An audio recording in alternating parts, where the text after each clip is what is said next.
mid ka mid ah beelaha Soomaaliyeed ee deegaanada maamulka uu ka armiyay koonfur galbeed ee Soomaaliya ayaa ugaas cusub maanta caleemo saaray iyadoo munaasabadaas lagu qabtay magaalada Baydhabo ee xarunta gobolka Bay. Wariyana Mohamed Socdaal ayaa warbixinta warkan magaalada Baydhabo ka soo diray. caleemo saarkan maanta ay sameysteen beel ka mid ah beelaha deegaanada koonfur galbeed Soomaaliya ayaa waxa lagu caleemo saarayay ugaas guud oo ay yeelatay beel ka mid ah beelaha deegaanada koonfur galbeed Soomaaliya. munaasabada ugaaska guud ee beesha leysaan lagu caleemo saarayay ayaa waxaa ka qayb galay xildhibaano ka tirsan dowlad goboleedka koonfur galbeed Soomaaliya, odayaasha dhaqanka iyo ugaasyada dhaqanka deegaanada koonfur galbeed ka soo jeeda. ugu horeyntii ayaa waxaa munaasabada si aad ah loo xardhay isla marxantaasna ay ka qayb galeen qaybaha kala duwan ee bulshada. ka hadlay qaar ka mid ah odayaasha dhaqanka iyo suldaanada ayagoona ku dheeraaday ahmiyadda maanta oo kale ay u leedahay dadka deegaanada koonfur galbeed Soomaaliya. waliba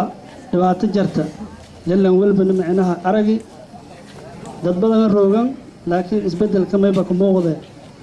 isbedel oo dadkii roogan dib la dareemay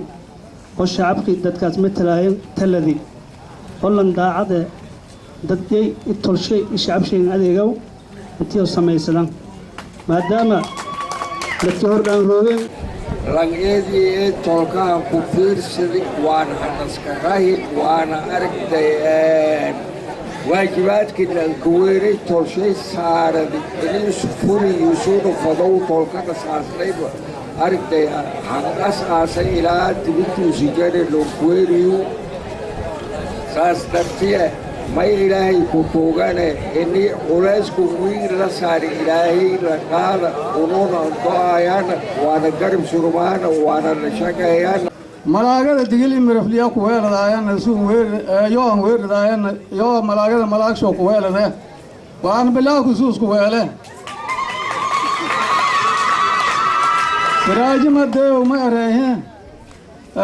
أب تكرون هذا لا كمان ما هذا أنا ما يقدر إلا كملاقة باي هرجانة أو دقن سرمان دقن أو سنة دارت لكتل ما عم يعنين جيسواس إن شاء لانك ملاقة اللي ندور هذا حب ملاقة دي حريصنا يهم فدان ولا دور هذه مكالون دقل إمر في الملاقة دي أنتي فدان ملاق جود نجيك هذه بلاوتي ملاق جود أو دقل إمر في هذه بلاوتي ملاق جود دقل إمر في هذا malaagada gabanka naga teen tolka iyo dooradeen haldabaani roogan ciidanka qarabka sidii roogan cagabaninka naga teen tolka rabataan shay raha malaag guud oo digil iyo marfle iska raahana doorani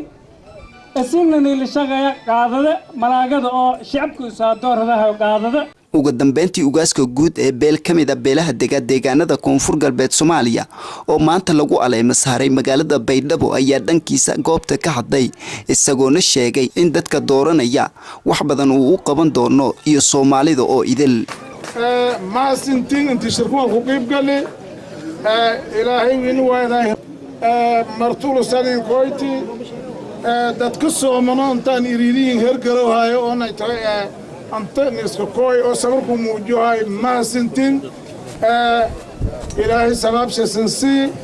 ونون وريك الشجع الفلانة إني ونون يتوي فولنتير كالشجع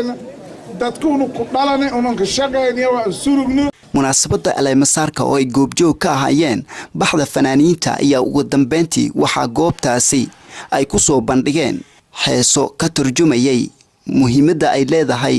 caleemo saarka. Mohamed Socdaal Jubaland TV magaalada Baydhabo.